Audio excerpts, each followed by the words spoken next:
Hit the button. All right. And we're live! Hey, everybody! Hello. How it be, how it do, how it go? Oh, good God. Is it? I was asking you. Did you did not answer my question? I require you to answer my question. I require you to speak in proper English. Hey, Ian, I don't see our names or a picture. Yeah, maybe we should introduce ourselves so people can figure out who we are. Oh, see, you smart. Okay, I see what you're doing. Hi, I'm Brian. I am the head of the audio department here at KRWBY Productions, and I voice Neptune and Ruby Burge. And I'm Ian. And because. Yeah. Oh, hey, I thought you were done. Why did you stop? Oh well, you're talking now. So okay, yeah. Talking. Yeah, I'm Ian. I help admin for the server, and I'm also the one person that keeps this madman in check. You think there's only one of you? I'm the only one on the stream right now.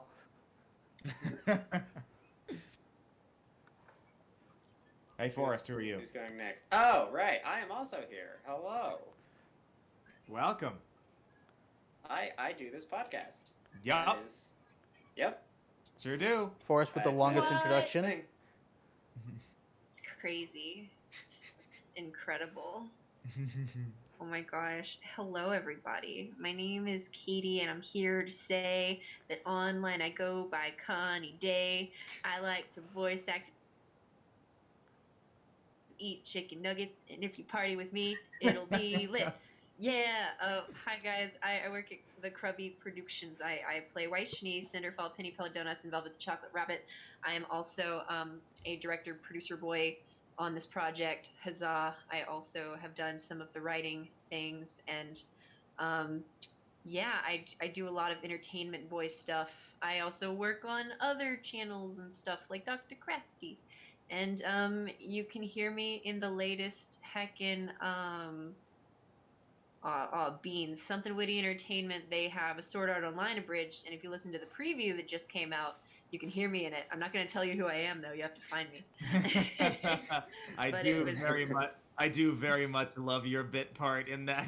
I had such an honor and pleasure of being in that, and I just wanted to share that with you all because it's pretty great. It was quite wonderful. You can also hear one of our other voice actors. Yeah, don't. Oh no, I was gonna say don't. Well, I didn't say who it was. I just said that he's in there. So yeah, listen for him. We have another KRWBY member that was in the latest preview of SAOA. You should all go watch their preview and share and like their content and listen out for us and see if you can find us. Yeah.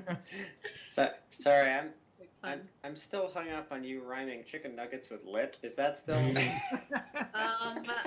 Excuse me, I'm a lyrical mastermind, and you will not question me. I wasn't questioning. I was just amazed. It's a gift, really. I mean, I can rhyme chicken nugget with anything. Watch this. Boom, boom, boom, boom. Orange chicken nugget. Dab. Wow. Amazing. I rhymed the word orange with chicken nugget. I'm a class act. I am very impressed. So my question is, when will you become a famous person in music and then run for president? When are you gonna do that? Shit. I only want to be president of the Lolly Club. This is fair. Oh, good grief. Oh my God. It's gonna be a long day. Buckle up, everybody. Buckle up. As you can probably guess from the title, we're here to talk about ReZero Season 2, Episode 4. Except that's not all we're here to do. No, sir. Because we have segments now. Did you know? Woo. Did you know we have segments, guys? What are segments? Yeah. We have segments now? What are segments? We have segments, and this first segment on the docket is what have we been watching? Who wants to go first and share what they've been watching? Well, heck, I think we should start with you, Brian. Me? Yeah, you went last time, so. Okay, Ian, what did I say that I was going to be talking about this week? You said you were going to talk about Susadrita Children, or if I pronounced that right or not. Yeah. Me and Brian have been Went together. Yeah, we've been watching Today Children, and my God, so Today Children, I can't remember how many seasons ago it came out.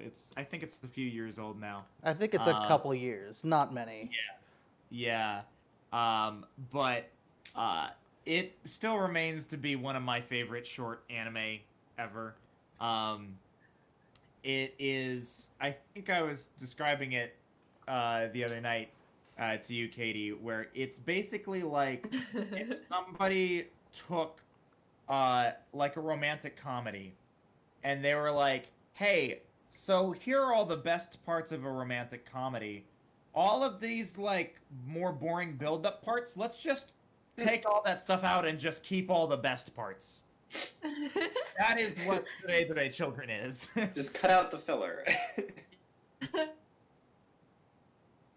Cut out the filler. The context. Cut to the confessions. Cut to the get-togethers. Cut to the first times trying to have sex.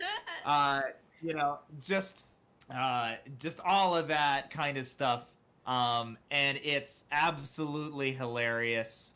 And I cannot. If you guys have not seen Today Children, do yourself a favor and watch it. It is a ton of fun. And my favorite couple is I want to say it's like the student council president and then the freaking like delinquent girl. I love that dynamic.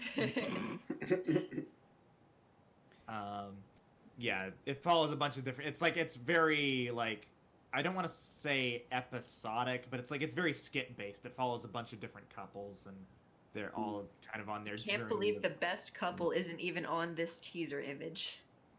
Oh, the fucking redhead girl and green haired dude. Yes. You don't understand, Forrest. This show is so good. You don't know any of their names. They don't have names. You don't care. By hair color, but you learn to care about these characters so quickly. They get you to care so fast. It's true. You care so fast you don't even know their names. You're just like, the red one and the green one. Pretty much. Exactly. Yeah. So that's in how any much case, time they get too. Yeah. Oh yeah. So if you haven't had the pleasure of watching Today Children, please do yourself a favor and go watch it. It's on Crunchyroll and Funimation. All right, Who's Brian, that? you went first. You get to pick the next victim. volunteer. Oh, I pick you then. Oh, well, Well, that backfired. yeah. Well, thankfully I prepared. Ladies and gentlemen, allow me to reintroduce you to Fruits Basket. No, not the original one that came out ages ago. We're talking about Season 2 of the 2019 season of Fruits Basket. Ooh, real quick before you go into it, I haven't gotten to watch season 2 yet, and I haven't read the manga since middle school, so please be very, very kind with spoilers. I will be very brief. This show is about people who turn into animals when hugged by a person of the opposite sex who's not a family member. Wait, is that a mouthful? Maybe. Don't question it. Yeah, this show is weird, but it's also very cute. It's also very cute. And it explores a number of emotional traumas of a lot of different people under a lot of different circumstances. But it's also a very heartwarming show, and it has a lot of interesting characters with interesting little quirks and beautiful relationships. And I wish I could go into it more, but sadly I won't spoil Katie. I just like the word heartwarming. One thing I want to say about Fruits Basket to on to you is imagine a show where no one has ever heard of a therapist and Toru walks in and they just dump all their shit on her. Pretty much. That's a really good description. But she's such a good bean, voiced by Laura Bailey, who is a goddess, and that's really all you need to know. Oh, I watch it in English, so I didn't know Laura Bailey voiced it in the English dub because I watch it in sub. Yeah, because you watch it in Japanese. Yep. Yeah, Mm-hmm. she is so good as Toru. Oh, okay, yeah, I am gonna have to watch the English dub now. I usually don't, but it's worth it. But that's my show. Support the official release. Watch both. Yes. Hell yeah. Hey, Forrest, what you been watching? What have I? Well, see, that's the thing. I am somewhat less prepared. I haven't been watching. I'm watching ReZero, and that's about it. I did start watching. This is not an anime, not a That is movie. okay. I have some HBO stuff I've been watching. You know, I was watching. It's old hat, but the Chernobyl thing. Not to take a Oh, I turn heard for the really good sad and things. scary, Ooh. but Yeah. it's sad and scary. Yeah, I heard really good things about Chernobyl. I still need to go check it out. If you are Yeah. looking to be really depressed about things that you can't do anything about, watch this show. I love being depressed about things I can't do anything about. It's kind of my favorite thing to do, really. It's really, it's a pastime of mine. Yes. But no, yeah, nuclear radiation, scary stuff, invisible poison. You can't, and I'm sure the show it's not actually that long. I think it's only like 5 episodes, so Oh yeah. they're like an Yeah. hour long, but you can knock it out pretty quick. So Crippling Despair, the show. Good to know. Mhm. Good to know. Crippling despair and all the politics. See, it's not just the scary poison in the air. It's the idiots not doing anything about it. That's the kicker. Oh, yeah. Ah. Gotcha. Isn't it amazing how through history so many things can be like summed up really by they knew some shit was going on, but they didn't want to blink first. So So they didn't do Yeah. anything about it. they didn't do yeah. anything about it, and millions died. Yep, Maybe not millions, but Yeah, A- not in this case. a large actually. populace. Surprisingly few people. yeah. Also, But- Gamble, I have seen Asobi Asobase. That show is a trip, and I love it. Come again? Read the comments, trust me. But cool. So, hey, Katie, You're the last one Brian. left. what you been watching? Brian, you know damn well what Oh, I've I been watching. do, and I'm excited. All right, bitches, buckle the fuck up. I'm Uh-oh. about to tell you about the anime of the year. What? I think we need to put the picture up because they really have to see it to believe it. Yes, very true. Just keep in mind. You mean bring this up, like, picture? Whatever could Yeah. that be doing here? It's This almost is like I what was I've prepared. been watching, and I'm about to take you all on a journey. So imagine. It's called The Misfit of Demon Academy. Demon there's King this- Academy. Demon King Academy, me scoos. Anyway, there's this guy, he's the shit eater in the middle. He has he is such a condescending, like, full of himself, like, dude that, like, is always right and just so perfect. But the frustrating thing is that he is strong enough to back it up.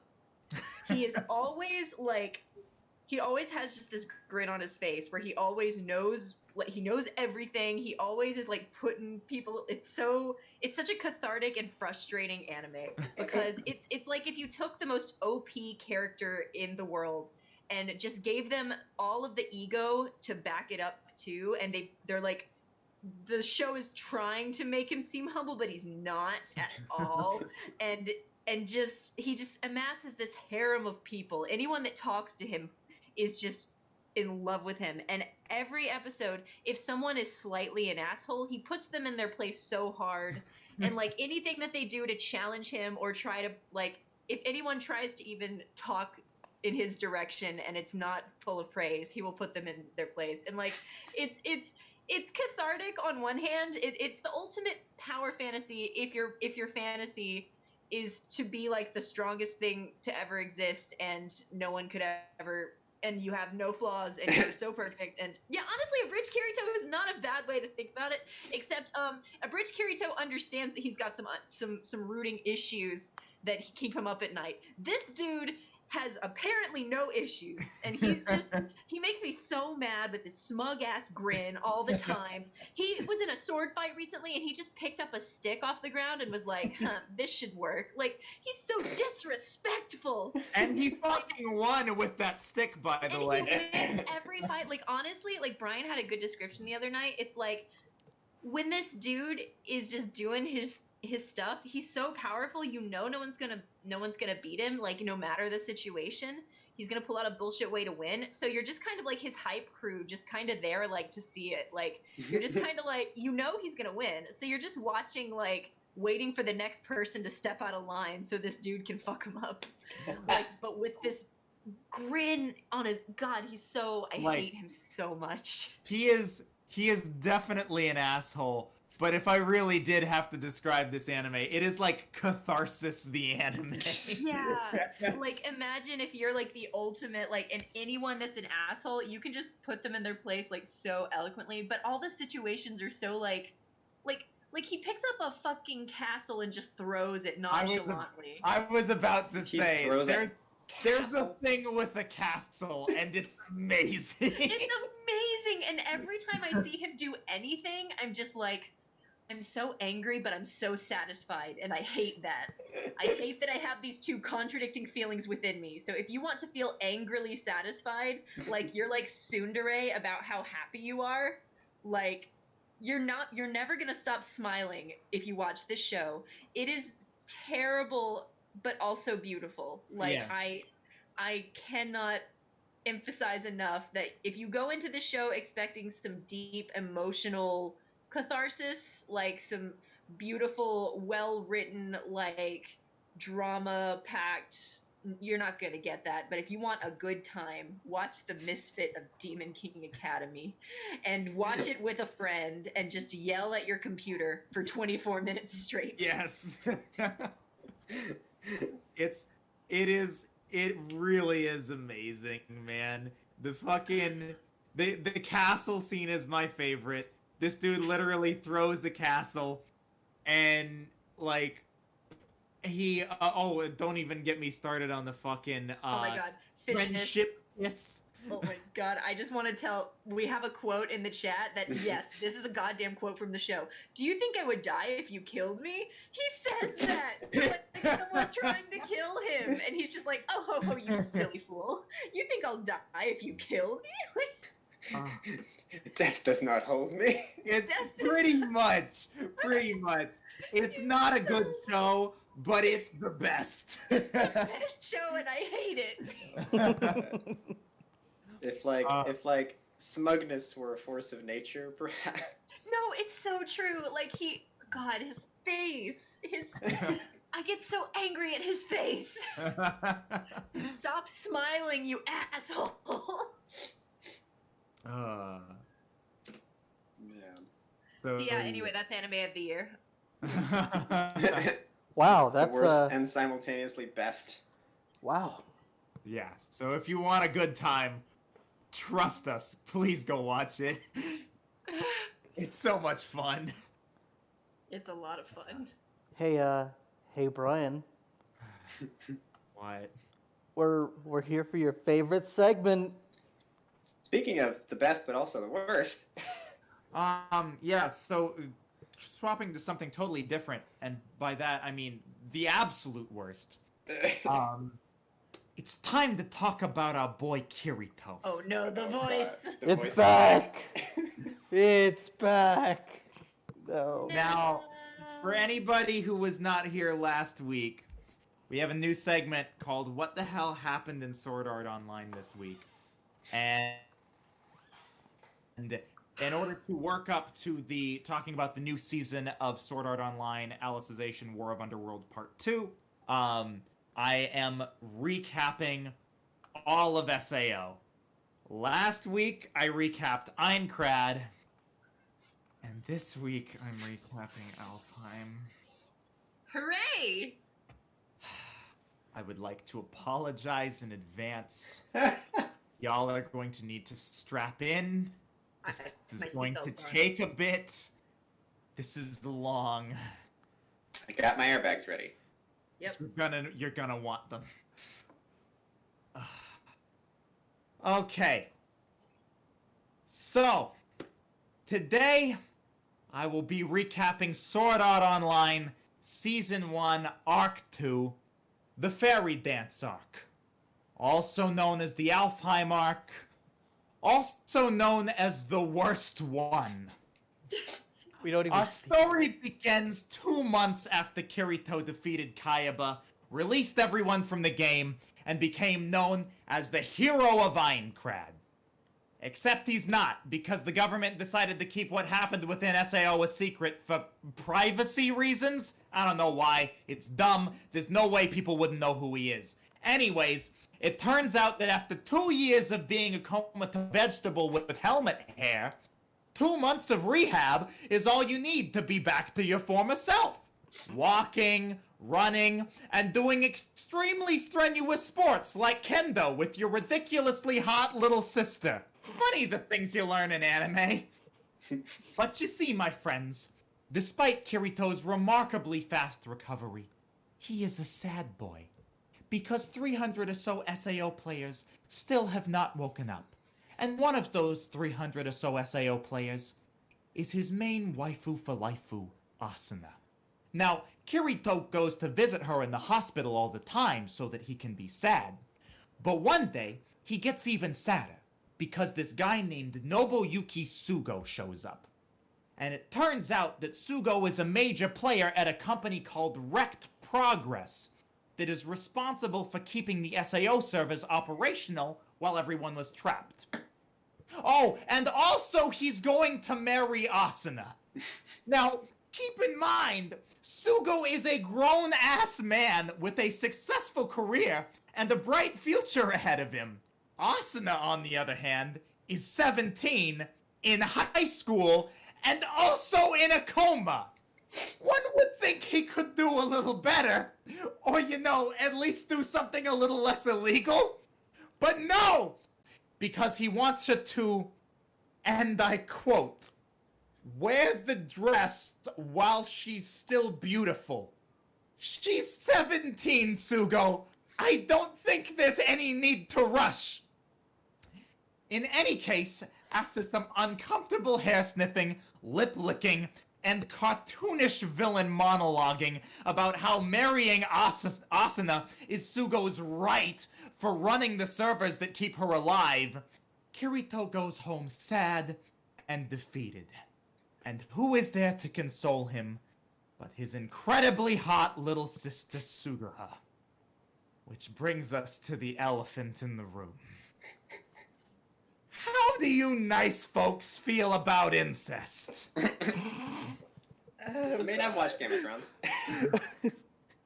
Well, either way, I hope you brought your Costco cards, because we've got incest in bulk. Oh, I'm so mad. what I have you hate done? You see, Suguha is in love with her big brother Oni-chan Kirito. I hate it. Except they're not actually brother and sister. They're cousins who grew up as siblings. So even if you wanted to make the, well, at least they're not related by blood argument, you can't! But still are! Reki Kawahara had a perfect, if not still questionable, out to make this plot point slightly less weird, and he didn't take it! But you see, my friends, I'm going to level with you. I don't have a problem with the show handling uncomfortable subject matter, just so long as it's done with tact. And the fact that Suguha recognizes that her feelings for Kirito are wrong and actively tries to rid herself of them is a good start. But here's the thing. Did you know that Suguha's got some big titties? God damn it. Oh, she's got some big titties. We're talking some bodacious boobies, some bountiful bazungas, some massive milk balloons. I hate it. I mean, these things could be weaponized. If she swung them around, she could knock out a freaking cow like some goddamn sexy nunchucks of death. I hate it. Why does any of this matter? Make it I stop, couldn't please. tell you, but the show really wants you to know that she has some momentous memories. I hate And it. therein lies the problem.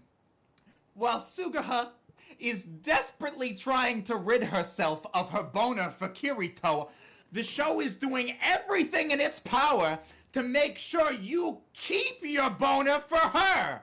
The written story and the visual story are completely at odds, and it's just awful. It's bad.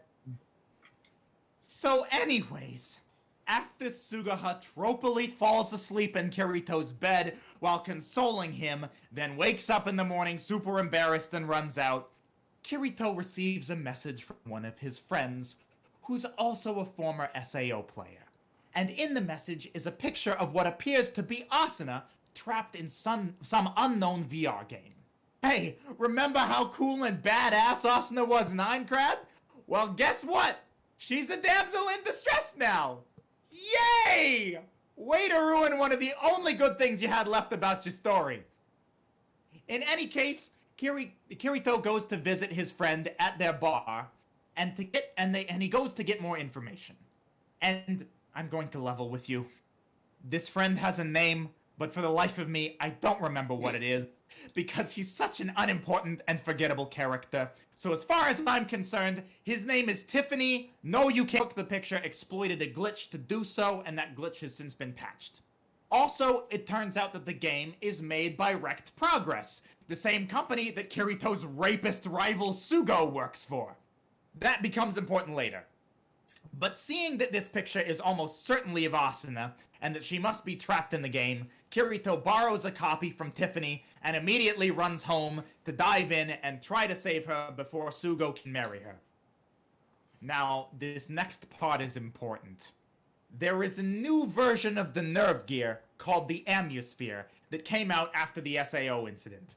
And naturally, due to safety concerns, it has been marketed heavily as brain matter frying free. Apparently, some people thought that was kind of important. Now, does Kirito go out and get one of these Amuspheres?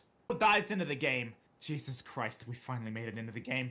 And he selects his fairy race as Spriggan, which doesn't matter. The races don't matter. He then quickly finds out that all of his stats and abilities from SAO carried over into Alfheim, which definitely makes sense and definitely doesn't destroy any chance of dramatic stakes or character development. Have Kirito start from zero? We can't do that! That's too big of an opportunity to rewrite Kirito to be an actual good character! But then, the worst happens. While browsing through his inventory to see what carried over, which is almost nothing, Kirito stumbles across an item. An item that he saved to his Nerve Gear's local hard drive. So he clicks the item. And a small child appears! Make it stop, That's please. right, folks! He brought fucking Yui back! God damn it!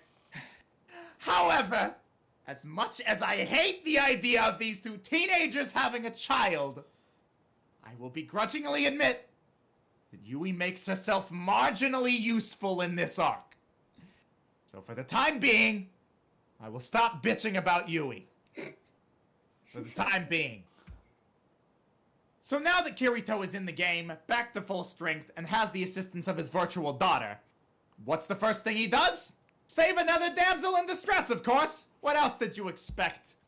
Anyways, it turns out the damsel's name is Lifa, and she's a sylph, which doesn't matter. The races don't matter. Also, it turns out that Lifa is actually Sugaha, Kirito's super hot little sister.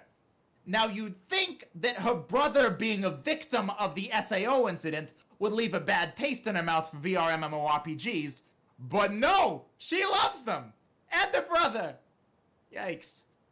So the two of them are diving into the same game from just one room over, talking to each other without realizing who the other is. And remember, Sugaha is looking for any way to get over her brother. And now she meets this guy online who seems a lot like Kirito, but she doesn't realize that it's actually Kirito. You can probably guess as to where this is going, and I'm here to tell you, you are correct. It is going nowhere good. So anywho, Lifa fills Kirito in on the history of the game, as well as what the World Tree is. And apparently, the first race, which doesn't matter, the races don't matter, to beat the boss room that leads to the top of the World Tree, gets to meet the Fairy King Oberon. And they'll be gifted the ability to fly without a time limit. Wow, what a reward. But then smash cut to the top of the World Tree. Asuna is in a cage, being held prisoner by the Fairy King Oberon, who is actually, wait for it, Sugo! Wow, wow! Who would have thought that the creepy coma rapist man who works at a company that kept the SAO servers operational and also made this game would be behind it all? What a twist! And why is he doing this, you might ask? Well, it's all very logical, you see. When all the SAO players got released, he snagged 300 or so of them to do mind control experiments on. And he's going to use this new mind control technology to get Asuna to walk down the aisle, say I do, and love him unconditionally. My God, how little game do you have to have that you need to resort to mind control? It's not that hard. You go out with a girl that's preferably not 17 and in a coma, you have a fun chat, you get along well, and maybe you end the night, if you ask nicely, you can has cummies. Brian, how dare you? What the? If you use mind control technology to get laid, you're doing something very wrong. So with all the exposition out of the way, Kirito and Leafa embark on a multi-day expedition to reach the base of the World Tree. Leafa agrees to this without being given any context as to why it's so important that Kirito reach the top of the World Tree within a week, but at the same time, I can't really blame her because she's part of some weird D&D style VR roleplay in this game involving the races that don't matter, and the players are all shit because there's no DM, so it's probably for the best that she left. Seemed like the game was kind of a mess. However, the sad truth is that this shit with the D&D game is actually a plot point. A plot point that takes up the vast majority of the screen time in this arc. And I'm going to skip over 99% of it because it has almost no bearing on the overarching plot. It literally doesn't matter. The races don't matter! They don't! Stop trying to make them matter, Reki! The only purpose it serves is to make an already long and painful story arc unnecessarily longer and more painful! The races don't matter! Brian, do you need some help? Oh my god. Physical, So, mental, sum up emotional, very spiritual? briefly. So Are to you sum almost up- done, Brian? I'm scared. Sum up very briefly. Leafa and Kirito go into a cave where they're attacked by people that don't matter, for reasons that don't matter. And Kirito, I shit you not, defeats them by turning into a floor boss from SAO. I could not make this shit up if I tried. Then, they found that something stupid is about to happen in Leafa's D&D game, and Leafa goes, "You don't have any stake in my stupid D&D game? Go on without me, Kirito. I'll handle the stupid shit in my stupid D&D game." To which Kirito should have said, "Yes! I will go on without you, because your stupid shit in your stupid D&D game is not more important than my saving Asuna." But instead, he gives some bullshit speech about how things that happen in the virtual world have every bit as much value as the things that happen in the real world, which I think was supposed to be an attempt at SAO actually remembering its core theme for once, which I can agree with to a point, except for the fact that no! Politics of your D&D game are not as important as a woman's life! But Kirito goes anyways. Alright, I'm gonna rapid fire this. The events happen as follows. Kirito gets involved with the D&D game, has a big fight, and wins using the power of 2 swords. His victory gains him more girls in his harem, and he asks for their help in putting together a raid party to raid the World Tree. They agree, but they say it'll take some time, then Kirito and Leafa fly ahead and arrive at the base of the World Tree. Alright, we're done with the fucking D&D game. Also, around this time, Asuna tries to escape, fails, and gets violated by slug people. That is all I will say about that. Moving on. Yay. When arriving at the World Tree, Yui tries to communicate with Asuna and manages to make it so that Asuna can at least hear her. And in response, Asuna drops a key card that she swiped while being violated by slug people. And somehow, it magically lands directly in Kirito's hands, despite the fact that Asuna had no idea where Kirito was and dropped this card from like 3 miles up. Then, much to the disagreeance of Leafa, Kirito decides to try and take on the World Tree boss room alone. He fails miserably and dies, but not because he wasn't strong enough, you see. because this boss room was designed to be impossible to beat. It's unbeatable because there's a locked door at the top that even Yui can't open. Kirito not being strong enough is just absurd. In any case, Leafa rushes in, grabs his spirit orb thing before he can respawn, and takes it outside the boss room and revives Kirito. He then wants to try again immediately. Leafa gets mad at him, and in the ensuing argument, it's finally revealed that Kirito is Kazuto Kirigaya, and Leafa is Sugaha Kirigaya. Sugaha is very upset. As you see, she has now fallen in love with her brother twice, and she logs out. Kirito logs out as well, and they have a big emotional scene in the real world. And while what they say in the scene is quite stupid, the animation and the performances from the voice actors are so good that it still actually hits pretty well. I unironically like that scene. In any case, they go back to the game, they have a pointless fight, they make up, and they decide that they're going to try and raid the World Tree together. That's when Reckon shows up. Now, you're probably wondering, Brian, who's Reckon? I'm so glad you asked. For you see, Reckon is actually a character that was introduced at the very beginning of the arc, but I skipped over him because he doesn't matter. And the only reason I'm bringing him up now is because I want to highlight just how much this little fuck doesn't matter. Basically, the three of them try to raid the World Tree, and it doesn't go well. But just as all hope seems lost, Reckon steps up in one final act of noble heroism and sacrifices himself to clear a path for Kirito, which he is unable to take. And the path closes without Kirito taking advantage of his noble sacrifice, which cements Reckon as perhaps the most useless character in all of FAO. But God bless him if he didn't try his best. So, just as all hope seems lost, again, Kirito's new harem members show up with the raid party, and they manage to do exactly what Reckon did and clear a path for Kirito, except this time he takes it. Sorry, Reckon, harem comes first, you know how it is. And Kirito makes it to the door that was never supposed to be opened, uses the keycard to open it, and he and Yui make it to the top of the World Tree. Yui then uses her AI powers to locate Asuna and drags Kirito around while unlocking doors. This is what I mean by Yui being mildly useful this arc. Basically, she can open doors, just so long as the doors aren't locked by the plot. They then meet up with Asuna, and it's a touching reunion, until Sugo shows up.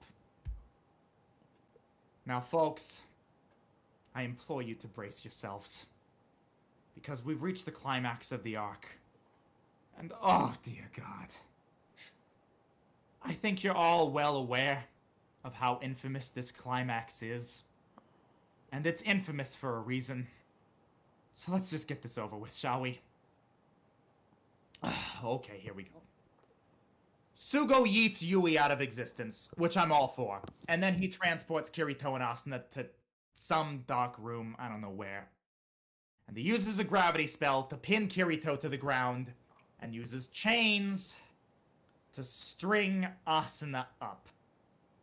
He then goes on some maniacal rant about how he wants to be God. Never heard that one before. Definitely not from a previous villain named KRWBY. He then starts to violate Asuna while Kirito watches. Which might be horrifying if it weren't so goddamn cartoonish. This man rips off her top, gropes her all over, while letting out the most tricycle-riding, horn-honking, clownish laughter you've ever heard, then proceeds to drink her tears. There are no words to describe my feelings on this, other than, why, Reki? Why on God's green earth would you do this?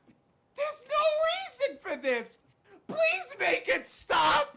For the love of God, make it stop! Brian, at risk of making this last any longer, is that written in the original material or not? Everything I say is true. It is true, and it's terrible. Oh. Why? But then, someone does make it stop. And now you're probably going, oh, who makes it stop, Brian? Is it Leafa? Does Leafa come to the rescue? How about Yui? Does Yui open a plot-relevant door that saves the day? What about Reckon? Does he matter? Or what about Klein?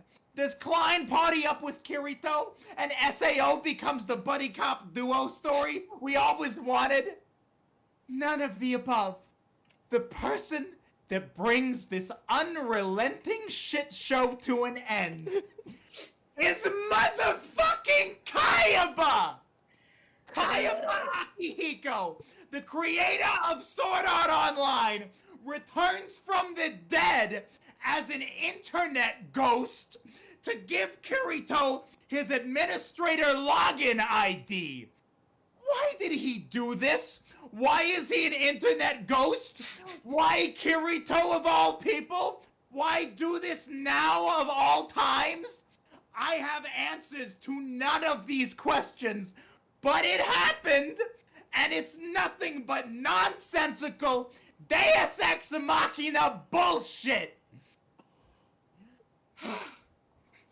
Kirito then uses his newfound Deus Ex Machina bullshit admin powers to shut down the gravity spell and turn the pain absorber down to 0, which not only makes things hurt as much as they do in the real world, but can also cause damage to your real-life body, somehow.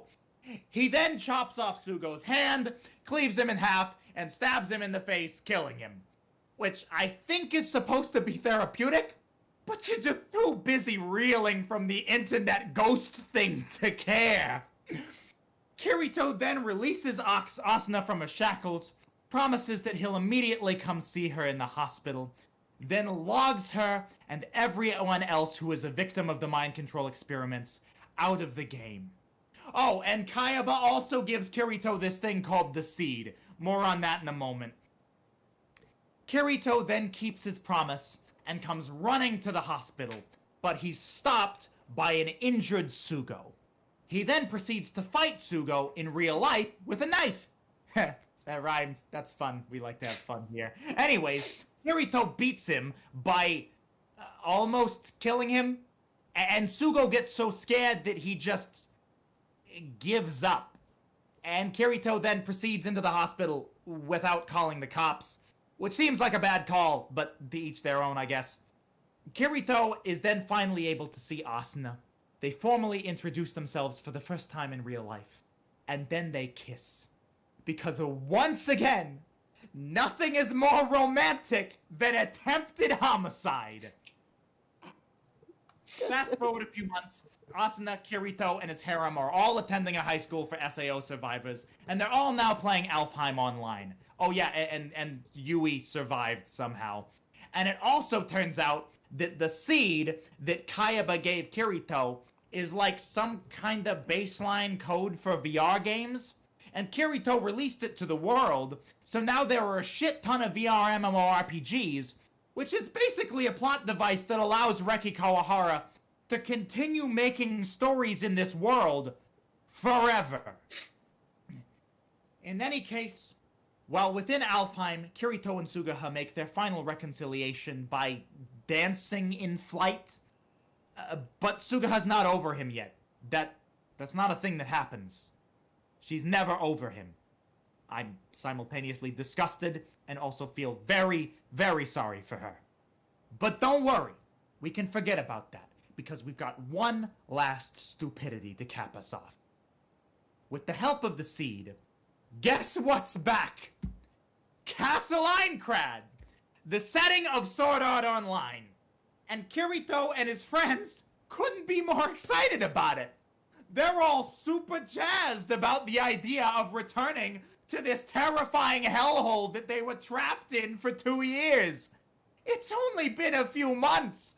Go outside, take a walk, get some fresh air, go to a McDonald's. Don't give in to what I can only assume is some weird form of Stockholm Syndrome. But they do, and they all fly off into the sunset towards the physical incarnation of PTSD. And with that, both the Alfheim arc and the first season of Sword Art Online draws to a close. Thank fucking Christ. Tune in Bravo. next time for Gun Gale Online, the third arc. Bravo, Oh. Brian. Bravo. Let's let Brian breathe for a few seconds before we get into ReZero. Let's go drink some warm milk or something. Something to. So clearly, it's a 10 out of 10, is what you're saying. Yes, 10 out of 10. Flaming hot garbage. You guys, I rewatched Alfheim to do this recap. Oh, why? Why would you do that? Because he's an idiot. Like, Yeah. this was so hard to write. There was so much bullshit. So much It's happened. so overly convoluted. And there's so much goddamn setup. There's 4 episodes of setup for Alfheim. I just... oh my god. All I can say is I'm really looking forward to Gun Gale, because Gun Gale, it's also a mess, but it's a fun mess. Yep. So, yeah. I hope you guys enjoyed that. Brian, Next time on Brian's I Anger enjoy- Management. I enjoy you, Brian. I enjoy you when you're being good to yourself, Brian. Yeah, your vocal cords maybe maybe not so happy about this. Oh but my the rest of us God. are. I Oh. hate it.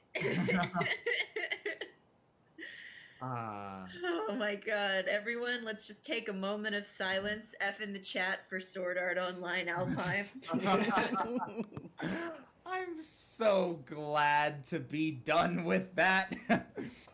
Well, But now it's time to talk about something that's really good. Yeah, let's talk about something that's actually beautiful and wonderful that made me Something- cry. something pleasant for once. It doesn't involve tear drinking or whatever the flip. Yeah, no, none of that. I don't want to talk about that scene.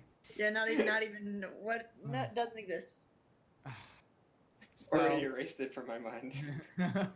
So, I think it's time to talk about ReZero.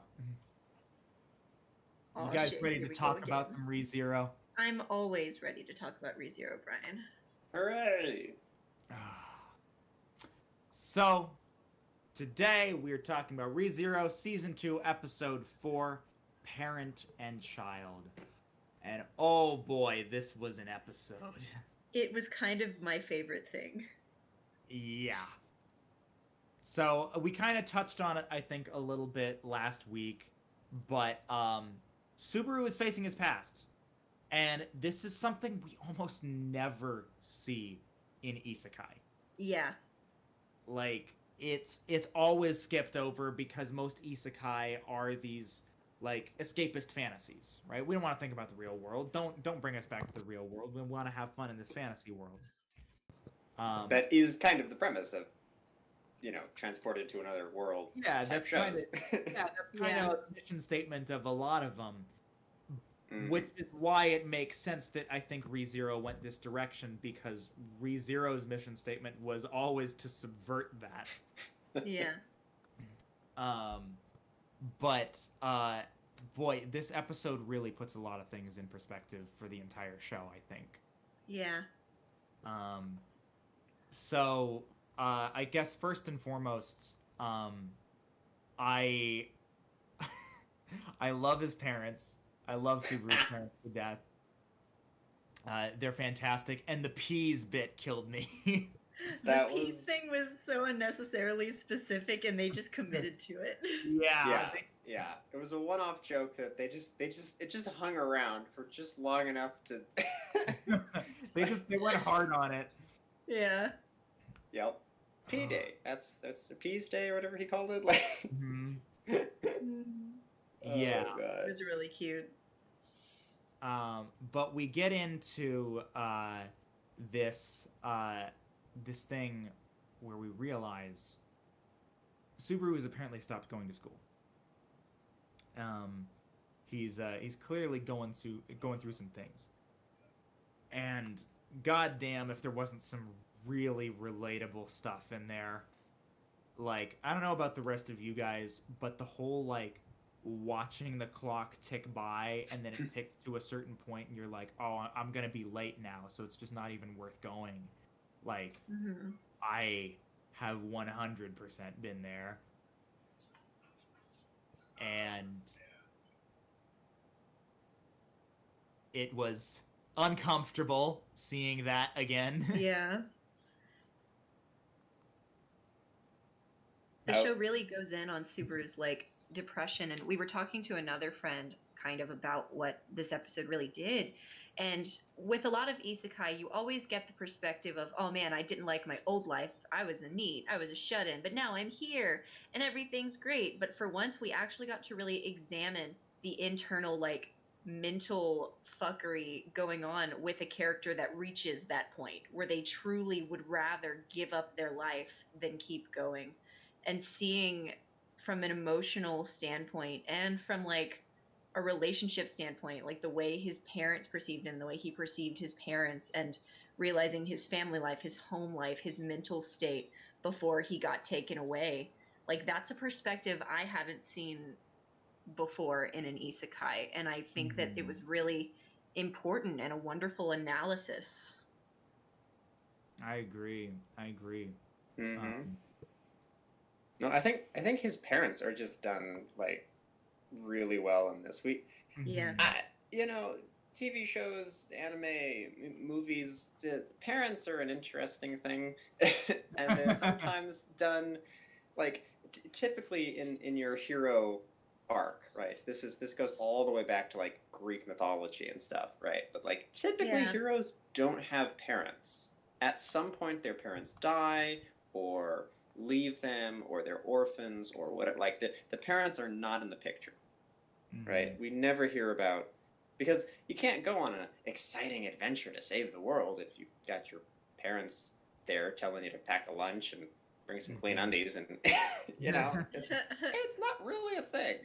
So you never see, like, you can, like, Harry Potter's a great example of this. Like, you name it, a hero, they don't have parents, right? So to see his parents and just their parenting style is just so interesting. They're so he just stops going to school, right? He just like, I don't want to go to school anymore. He says he starts with like playing hooky, right? So presumably they don't actually know that he's going out as if he's going to school and then just not. But at a certain point, he just stops going altogether. And his parents aren't like, well, no, son, you gotta go to school. You gotta, that's bad. You know, they're like, oh, okay, he's clearly going through some stuff, and we're just gonna let him ride this out. And see, you know, we'll just be there for him when he needs us, and we're not gonna get up in his face about it. And that's not how I imagine a lot of a lot of situations like that go. Yeah, no, a lot of parents tend to take that more in hand because, or at least so far as we know in my relationships, like a parent takes education seriously. You start skipping school, that's a come to Jesus talk that you have right there. It's Yeah. they don't you give you the option of skipping school because you're not feeling well. It's But the you have to fact have that there something was so very much debilitating. like Go ahead. Oh, but yeah, the fact that there was so much love and support from his parents, and the fact that he seemed to have such a happy, stable relationship with them, in the sense of like, you know, he had a very like, there was a lot of love in that home, even if he didn't feel it. And to an extent, I think he knew how lucky he was and how much they loved him. But he even says it himself. He kind of, at a point, his depression got it to where he felt like he didn't like himself so much. He wanted them to feel the same way about him. He was kind of making a self-fulfilling prophecy where he didn't love himself, and depression can do that, to where everything just feels numb and you don't have the motivation to do anything anymore. And there can be so many ways to like tackle that, but his parents just wanted him to kind of try to figure it out on his own, and just kind of silently support in the background. And I think one thing that it kind of indicated is when he was taken away into the new world, one of his biggest regrets was that he wasn't able to kind of have, like, maybe he wasn't even ready at the time to have a conversation with his parents where he felt like he could really tell them how he felt. And so for this episode, I definitely think that he wasn't. yeah, Yeah. and so for this episode to give him that chance after he'd grown and developed and realized his worth and his value and had found something, like his mom even said to him, like, I'm glad that you found someone that did something for you, like, that we couldn't do for you. And the fact that Subaru had so much regret, like, and sorrow because he knew how much his parents loved him and he loved them, but he couldn't see it. He didn't have the perspective yet. He hadn't gone through what he needed to, like, really transform as a character to understand the love that he had.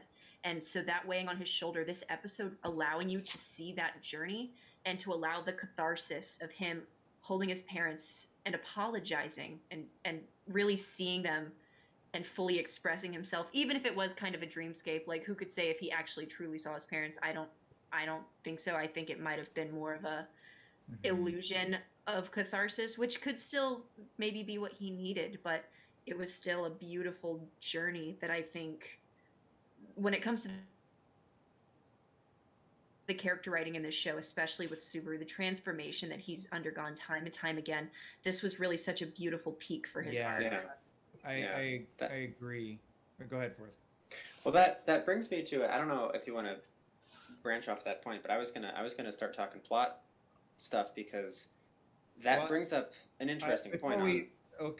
Can we wait on the plot? Yeah. Go ahead. Right. Yeah, because I think the main thing that really kind of was driven home for me in this episode is how well this episode framed the rest of the show.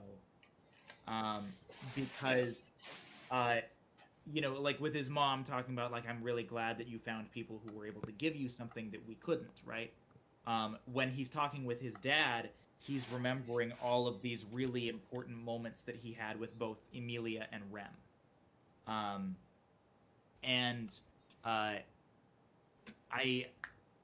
It really drives home, not just, I think, how...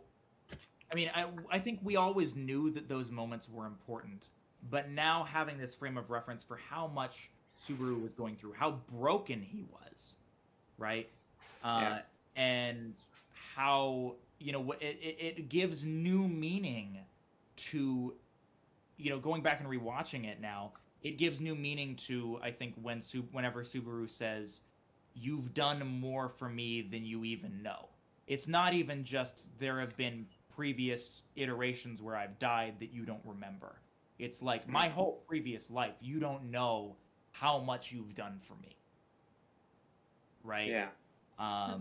Well, and we didn't know either as a show. Exactly, as an audience, because all we saw, literally the only part of the real world that we've seen in this show is him going to a 7-Eleven or something, getting some groceries, and then all of a sudden he's in this new world, right? That's all we knew. For all we know, he could have been. We didn't know anything about him not going to school, about his depression. You can kind of pick up on, like, he had sort of an unhappy situation. Like most isekai protagonists. Yeah. Well, yeah. But we didn't know any of that until this episode, basically. Yeah. Now we have that context. Yeah, and it also provides a really great answer, which is an answer that, once again, we don't normally get for most isekai. But, the answer to the question of Subaru just showed up in this new world, and he was immediately super down for it. He's like, hell yeah, fuck that old world. I'm about this. Let's go. And it's just like, wait, why would you have that reaction? Did you really hate your life that much in your previous world? And now it's like, yeah, you did. Yeah. Well, he says something. He literally psychology of that mindset. Yeah. Yeah, and he literally says that he wanted his parents to say that they hated him. That he wasn't their son. He wanted them to make him give up. Which, I mean, I don't know about you guys, but that sounds like really kind of nice words for saying he wanted his parents to drive him to suicide. At least to allow for that possibility. Yeah. That could be a euphemistic way of saying that, I think. Yeah. I mean, he mentions, I think, because he's like, okay, so that's how like elementary school went, and there's a scene that I want to talk about from that sort of segment, but he goes Okay. into like the middle school stuff, right? And so like, okay, so I got through middle school, and when I got to high school, I tried to start anew, and it shows him like going around, maybe trying to be like, we don't even get like, it's sort of a voiceover scene, so we don't get like dialogue from that, but I think he goes around like trying to like make friends with people, trying to be super peppy, and he says something like he never actually had any friends, basically. Like all his relationships were lies, all of them were fake. He never really knew anyone. Like it was all just facade. Mhm. Yeah. So, you know, the whole whoops, I stepped out of a convenience store and into another dimension. Well, no looking back. The only people Yeah. he had were his parents, and he really didn't understand at the time what stepping away from them even meant. It seems like, but he had no friends, he had nobody, nothing to leave behind. So Yeah, and I think it also like I think you bring up a good point in that, you know, saying that he didn't really know these people, right? These were people who were just uh, kind of following along in his footsteps, um, and he was just trying to entertain. And I definitely think that we see that mirrored in the way he treats people when he first arrives in this new world. there's an entire arc about that in the manor scene where he eventually gets crushed to death by a giant ball and chain. Yup. He doesn't see people for who they are, which is what leads him to have his falling out with Amelia towards the middle half of the first season. Yeah. And so I guess it's really cool to kind of see this story go even deeper than just simply being like, you know, because I always interpreted that as like, you know, oh, he has this image in his mind of what he is expecting from this fantasy world, from this fantasy adventure, because of all of the anime and manga and stuff and video games that he's played, right? Yeah. And I definitely think that still holds true, but seeing that carried over not just to this world but also in the real world, I think is some really important depth to Subaru's character that wasn't needed to make his character work, but it's so very appreciated. I think it just makes him that much more interesting. Mm-hmm. Um, Did we want to talk about some plot stuff now? Yeah, let's talk about some. Oh, before we talk about some plot stuff, Subaru's mom is weird. She eats mayo. Okay, now let's talk about some plot. she eats mayo and asks him if he would choose mayo or the world. Yeah. Yeah, that was a moment. Yep. She's yeah. a very interesting.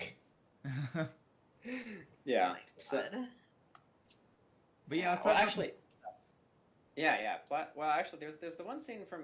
It's kind of a weird scene from like when he's describing his middle school. That's sort of just in the middle there. There's this scene with him running with a bunch of kids, like past this sort of sunset.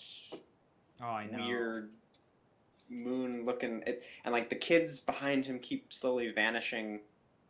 And I don't know if this is just like a euphemism for him, like, you know, leaving behind his friends or his friends leaving him, as he just like doesn't, you know, as he falls deeper and deeper into the sort of depression that leads him to just stop going to school, right? And he just like he feels like all his friends have abandoned him or whatever. I don't know if that's what this scene is supposed to be, or if this is more of a direct scene. Because I'll be perfectly honest, the first part of that where he's saying, "Oh yeah, I wanted to like, you know, I wasn't gonna be super cool like my dad anymore and like be super athletic. I guess maybe his dad's like a dancer or something. I kind of get the sense. I don't know, like an athlete or something. His dad's super fit. Okay, I'm just saying. Yeah. I mean, yeah. Fit and super cool. So he's probably like some star dancer or something. But anyways, so he wants to be the funny guy, right? And he has to keep one-upping himself, right? To keep being funnier and funnier and cooler and cooler in this sense. I was kind of getting the sense of like, yeah, we kept doing stupider and stupider things, and I'm like, okay, so where is this going? What stupid thing did he do? Because eventually he gives up. Eventually he like decides he doesn't want to do that anymore. What really dumb thing did he have to do to make him see the light on that? Because that line of dialogue made me think like, oh, he and his friends got into some real trouble. Like, you know, some kid died or something horrible, and they all covered it up or something like that level of bad. And they don't really talk about that in this scene, so I don't know if we're gonna get any more backstory on that, or if that's just me being crazy. But I was a little bit creeped out by that scene. I'm not gonna lie. Yeah, like I have to give a shout out to I wish I knew who of the I really should know who the like episode director and the storyboard artists are, but because they do such an amazing job in the show. The visual storytelling in this episode is to die for. Yeah. Like the not just that scene that you're talking about, but like there's this incredible shot that just it really hit me hard. Where as he's talking with his dad, he starts hearing Amelia's voice, and he's and he keeps hearing her voice, and he starts to see her, and he's like seeing certain details of her, but her face is all blurry. And then we get this reverse shot where it's of Subaru's face, and he closes his eyes and he opens them again, and Emilia's face is reflected in his eyes perfectly. And I mean, the kind of detail and the that they put into this, where I mean, if they really wanted to do that, like the basic thing would have just been like, oh, have her be blurry and then she gets unblurry. But they made it so much more interesting than that and filled it with so much more meaning visually, and it's just the visual storytelling work is just incredible in this show. Really, really amazing stuff. Yep. So, yeah, do we want to talk about plot things? Plot-wise. Let's do it. All right. It sounds like, Forrest, you had some things that you wanted to say about I had the plot. some things. What was I gonna say? Now I've forgotten. Give me a moment. Did you have things that you wanted to say about the plot, Katie? The main thing that I wanted to add is kind of that last little bit that happens. Yes. The sort of realization that this might not be what actually happened back in the past. Yeah, but I know you guys probably had some other stuff you wanted to go into. No, I mean, we can. I mean, that's now. We can talk about out of order. I think that's Go for it, probably Katie. the most relevant thing. Yeah, for sure. I mean, it's just a pretty short comment that I have, but the episode ends very fabulously in the classroom with a little special guest that appears. I believe she's the witch of Heckin' Greed. I think, yeah, with the eyebrows. Greed, Mhm. a kid. Yeah, Witch of Greed shows back up, and so that's like a lovely cliffhanger that we're left on. And it's kind of an interesting, like, I had a theory from the beginning that of the episode anyway, that it was kind of like this, not realistic kind of dream sequence thing that is going to give him that catharsis. It is truly giving him a chance to kind of experience what he needs to experience, but it's not truly real. And the school from the beginning kind of represented the culmination of his anxieties, kind of like that ticking clock leading towards some inevitable stress inducer.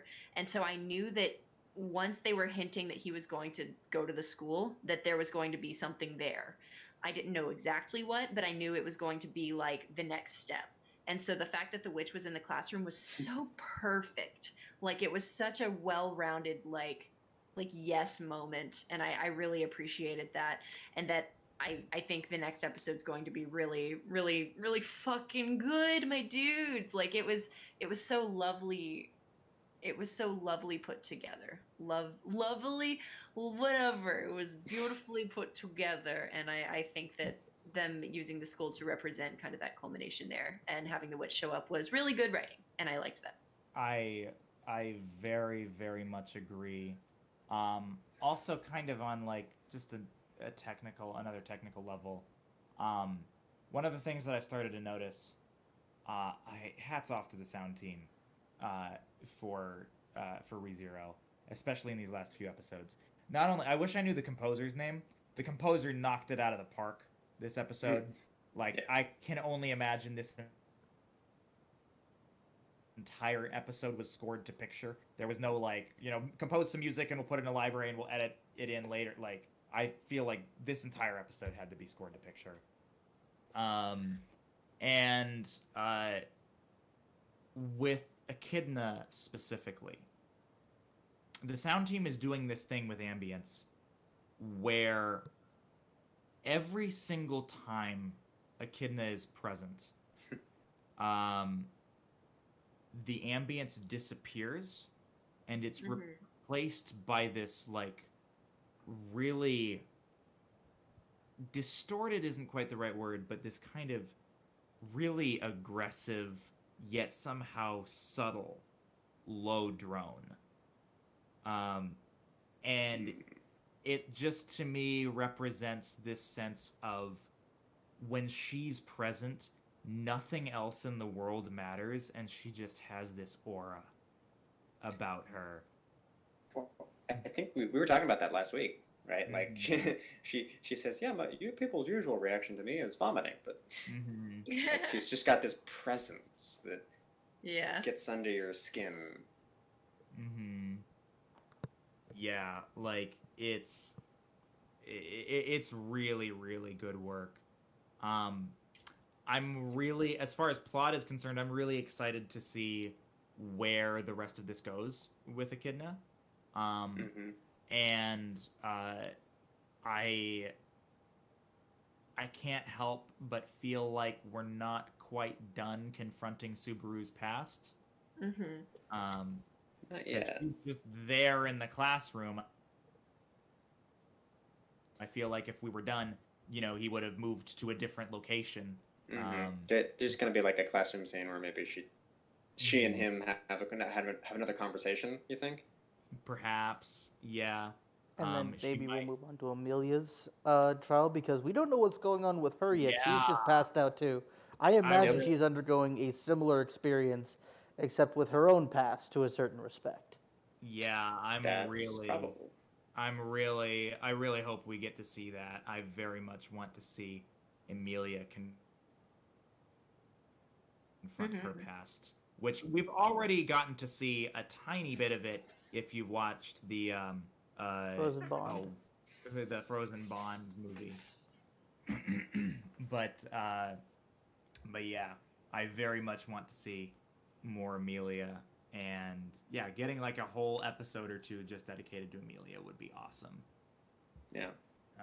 Yeah, and see, because this backstory episode, the whole like episode, I was thinking, okay, so is this real or is this not real, right? Because clearly a flashback, but there, every once in a while he'll say something like, "Oh, that's not how it's going to happen," or "Why is it?" Like he keeps having these scenes where like it seems like the influence of the witch is creeping in, like he's like grasping his chest and he's in pain and stuff, and it seems like this is a thing that he's known about. Like he mentions, usually this stops it. Like he's waiting for the clock to tick. He's like, wait, that makes. Hold on. I'm fairly sure this is an illusion. Are you insinuating that the witch has been affecting him since before? Well, see, that was my question. That was my question this whole episode. I'm fairly sure it's an illusion. It's just he's living this illusion, and the way he's been living, he doesn't remember any time when he didn't have it, because this is all an illusion, and he can't remember being outside, going to this other world and being with Amelia. It's just this weird sort of, not a reflection, but maybe a somewhat distorted version of what he used to have before he came here. Similar, but not quite the same. Yeah, Yeah, well, so towards the end of the episode, because he starts like, oh, he says goodbye to his mom and his dad. And he says, oh, I'm sorry, I won't get to like take care of you when you're old. He like implies that he'll never see them again, or he might see them after they're dead or something, or who knows, because it's like he knows he's been teleported off to this other world. And I was like, okay, is this actually what he said in the past, or is this all in his head now, and this is like what he would have said to them at the time had he known, right? And then with the scene at the end with the witch agreed with the kidnap, I think that made me more inclined to think that this is sort of him reflecting on the past, and this is sort of an altered version of it. I don't think that he knew It the definitely future doesn't. back then. Yeah. I mean, if you Yeah. knew more about the future, it would imply more into return by death's capabilities, but it doesn't seem that way. It seems like a distorted reflection of his past, with him having some like moments of clarity of like, oh hey, this isn't quite real, this isn't how things are gonna happen, etc. Yeah. Well, I definitely really like this idea that Satella has been influencing Subaru since before he got brought to Lagunica. That I think that's really cool and really interesting, and I would like to know more about that, please. Yeah. Yeah. Well, so I guess into like plot speculation from like the first season and stuff. Mhm. Like I've had some thoughts on like, so how is this all working, right? Why does he have this connection to the witch? Why did he get dragged into another world? Why does he seem affiliated? Why does he smell like the witch? Right? Mhm. Like all of these things. What's his connection, right? And we've had a couple of characters kind of talk around it, but not actually address that elephant, right? Beatrice says some things to him, and I think most tellingly, the Archbishop of Sin, what was his name? Beetlejuice, says some interesting things when they first meet. I think he's like, "Oh, you seem like you have some connection to the witch. Are you?" Yeah, he just flat out asked him, "Are you the Archbishop of Pride?" Yeah, I think he asks Right. like, why do you have such dense love clinging to your person, or something like that. Yeah, so love in the evil witch grabbing your heart occasionally sense. Yeah, Yeah. love, right? But yeah, so he says something like only the Archbishop of Pride is missing, or something, and so that made me think, because we learn a little bit more about how the archbishops work as we see more of Beetlejuice in the next couple of iterations, Yeah. right? As they kill him, and then he keeps coming back in different bodies, like he's reincarnated in different cultists or Yeah. something. And it made me think, okay, so they finally figure out they think they figure out how to kill the Archbishop of Sloth, right? By killing all of the cultists who he could come back as, I guess. But it sort of makes me work. How are they transferred? Because maybe the powers of the other witches or the other archbishops work in a similar fashion, right? They have like a main leader. If that person dies, any of their followers or specific followers are, the next in line, or possibly at random, to be possessed by this power. Well, what if, say, the Archbishop of Pride was killed in the past and all of his or her cultists were killed as well? There's nobody left. What if that power, instead of seeking out somebody in that dimension, crossed dimensions and sought out somebody else? Could be possible. I don't know why it would do that. I don't know how it would do that, but Because maybe anime that's reasons? how. Because plot. Anime plot reasons, yes. But maybe that's how Subaru gets pulled into this world, because he becomes the next, incarnation of this thing. It's interesting too. I don't know how spoilery this is. This might be. I saw an interesting comment on the Crunchyroll thing that got me thinking, because I was thinking, because that scene with Subaru yelling at Amelia, right, where he's like, "You should be grateful to me," etc., and he's just like, "Dude, calm down." Right? He's being super Arrogant. prideful. Like he's the most important thing in the world. And I was like, oh, that's interesting. Who knows? And then it's like one of the arcs after that, he's very angry. Everything he does is anger based. I had this theory going for a while, just sort of based on that maybe he was going through different stages or the different sins, essentially like each reincarnation. And I don't think that's true anymore, but it may be kind of true, because there's definitely an arc where he's just mad at everything. He's just upset. True. Everything he does is aggressive. He takes the most like in your face stance on every possible. I think this is when he's like trying to convince Crush to like go send her armies to fight the whale or something. Like the first time he does that, and she just turns him down. She's like, "You're an idiot. Yeah, you have nothing to offer me that I want." But he's so mad about everything. Honorary best girl. Honorary best girl. Yeah, she's cool. She's a cool character. So like he's really mad in that arc. Then the next arc, he's kind of like broken, and maybe a little bit, dare I go out on a limb, sloth-like, in that sense. And one of the earlier iterations where he first comes to this world, maybe it's just because he's still getting used to this whole isekai thing, and he's kind of, he's like treating everyone like NPCs and stuff. But he's very, he notices all the ladies. And he's like really into all of that. Like, okay, he likes Amelia, sure, but like these maids, I mean, they're pretty cute too. It's almost like there's some lust going on there a little bit.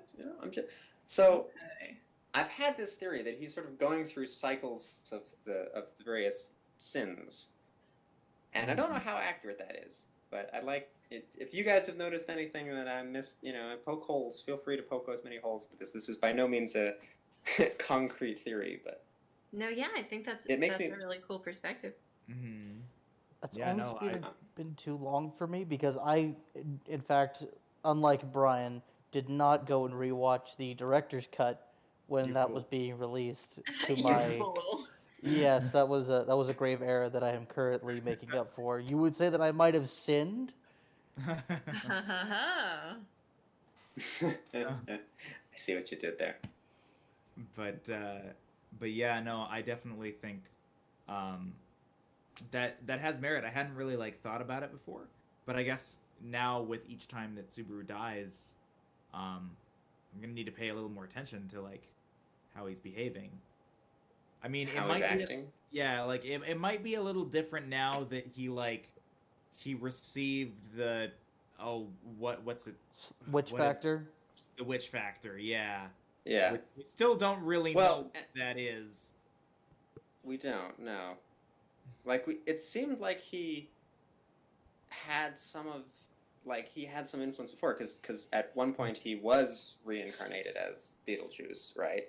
Right. And then they kind of solved that by killing him, and then I guess it didn't happen the next time. But then the witch of greed made him drink the tea that was made of. I'm not we sure don't where know, that's going. and Well, we so, won't I know mean, for a but while. Subaru does become Beetlejuice next time as well. He just plans for it, and he uses, once Beetlejuice comes into him, he uses that as a chance to actually like have Beetlejuice meet Satella, and Satella just basically fucking like smites him. Yeah. Alright, Pretty okay, much. okay. But Is that where she got the tea from? I hope not. Damn. But yeah, Um, maybe we will get more answers as things go on. We're getting a lot more witchy stuff. We're getting a lot Yeah. more of this backstory, this lore, and I'm very eager to see more of it. Yeah, I love this Yeah. world. Unfortunately, I don't think we're gonna get anything even pertaining to that information for a while because we don't even know if we're done dealing with Subaru's backstory trial thing right now. And then we have to go through Amelia's, which might be another 1 to 2 episodes, and then we might hear about what's going on with witch factors and breaking barriers, that sort of thing. So it's going to be Yeah, a yeah. while. No, this Yeah. is very much the Attack on Titan school of plot writing, where it's just like one episode gives you like a bunch of backstory that like completely changes your perspective of the show, and then like an entire season goes by with nothing, and it's just like action and other irrelevant plot points. Cool Well, stuff, but not. I mean, I don't know that we're necessarily going to see irrelevant plot. I don't know that there's ever been an irrelevant plot point in ReZero. It's just rather than it necessarily moving forward and answering questions about the world. It's more about the character development. I think the only That's fair. universally That's fair. acknowledged wasted or irrelevant plot point is the peas. Irrelevant. No, that was very important. I'm sorry. That's gonna come back later.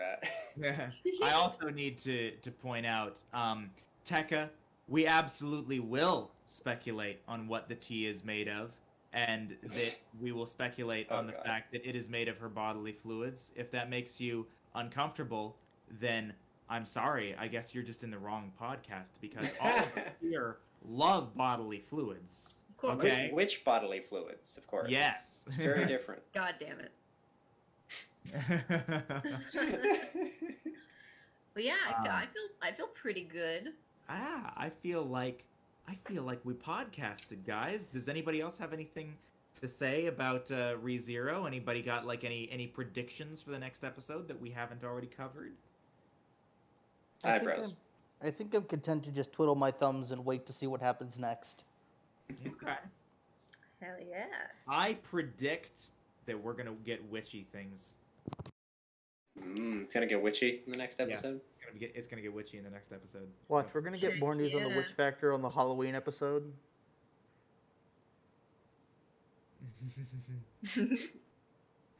Hell yeah. So everybody said what they want to say about the episode? Yeah, where can they find you, Brian? Good. They can find me on the internet. I have a Twitter. I think it's @HubbardAudio. It is. I don't use it that much. I try to use it more, but then I don't. And then I do, but then I don't. Also, you can find me here at KRWBY Productions. I'm in the public Discord server. So if you're in there, you can find me. What about